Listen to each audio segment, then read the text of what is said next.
आपने जगन्नाथपुरी का तो नाम सुना ही होगा। आओ चलते हैं जगन्नाथपुरी। एक गांव में उनका भक्त रहता था। उसका नाम था दासिया। दासिया कपड़ों का व्यापार करता था। दासिया कपड़े बेचने के लिए ब्राह्मण के घर गया। ब्राह्मण के घर के बाहर एक नारियल का पेड़ था, जिसे देखकर उसे जगन्नाथ जी पर नारियल चढ़ाने की इच्छा हुई। दासिया के मन में यह भाव चल रहा था कि ये नारियल मुझे मिल जाए तो मैं अपने जगन्नाथ महाप्रभु को अर्पित करूं। उसने ब्राह्मण से कहा, क्या आप मुझे नारियल दे सकते हैं?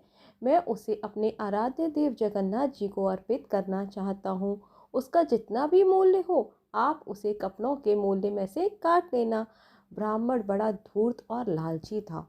ये मूर्ख एक नारियल के बदले मुझे सारे कपड़े दे देगा तो मुनाफा ही मुनाफा हो जाएगा। उसे तो मौका मिल गया। उसने एक नारियल के बदले दासिया के सारे कपड़े खरीद लिए।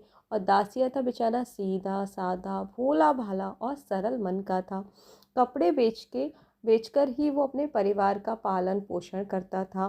ब्राह्मण ने तो सारे कपड़े के बदले एक नारियल दे दिया था और आज उसके पास अन्य खरीदने के पैसे भी नहीं बचे थे। उसके पूरे परिवार को भूखा सोना पड़ेगा। पूरे दिन की मेहनत के बाद सिर्फ एक नारियल लेकर भी दासिया दुखी नहीं था, बल्कि बहुत आनंदित होकर बहुत खुश था और वह अपने घर आ गया। उसी दिन उसी के गांव से एक ब्राह्मण जगन्नाथपुरी के लिए दर्शन करने जा रहा था। दासिया उस ब्राह्मण के पास गया और बोला, ब्राह्मण देवता, मैं आपको एक नारियल दे रहा हूँ, आप इसे अपने साथ ले जाएं और जगन्नाथ जी का भोग लगाने के बाद मेरे नारियल भी उन्हें अर्पित कर दीजिएगा। पर इसके लिए मेरी आपसे एक प्रार्थना है। आप नारियल अपने हाथ पर रखकर करुण स्तंभ के पास खड़े होकर भगवान से विनती कीजिए कि ये नारियल आपके भक्त दासिया ने आपके लिए भेजा है। यदि भगवान हाथ बढ़ाकर इस नारियल को स्वीकार करते हैं तो आप उन्हें नारियल दे देना, वरना इसे अपने साथ वापस ले आना। ब्राह्मण को ये बात ना बड़ी अजीब लगी। उन्हें विश्वास नहीं हो रहा था कि भगवान अपना हाथ बढ़ाकर नारियल ले सकते हैं। उन्होंने दासिया से तो कुछ नहीं कहा और उसके हाथ से नारियल ले लिया और उसे लेकर चले गए जगन्नाथपुरी। और जगन्नाथ जी कुछ दिन की यात्रा करने के बाद जगन्नाथ जी के मंदिर पहुँचे। उन्होंने पूजा सेवा की तथा जगन्नाथ जी को भोग लगाया। तत्पश्चात अचानक उन्हें दासिया का नारियल याद आया। उन्होंने नारियल निकाल कर हाथ में लिया और गरुड़ स्तंभ के पास खड़े हो गए। और उन्हें अब भी ये सब मजाक प्रतीत हो रहा था, फिर भी वो जगन्नाथ जी की स्तुति करते हुए कहने लगे, हे दीन बंधु, हे दीनानाथ, हे भक्त वत्सल भगवान, आपके भक्त दासिया ने आपके लिए नारियल भेजा है, कृपया करके आप इसे ग्रहण करें।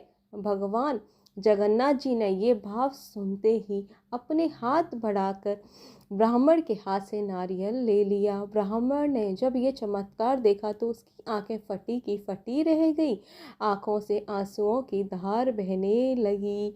जब वो घर आया तो दासिया का गुणगान करने लगा, तुम्हारी जय हो, भगवान जगन्नाथ तुमसे अत्यधिक प्रसन्न है, उन्होंने तुम्हारी भेंट स्वीकार कर ली है, तुम धन्य हो, तुमको जन्म देने वाले माता पिता धन्य हैं।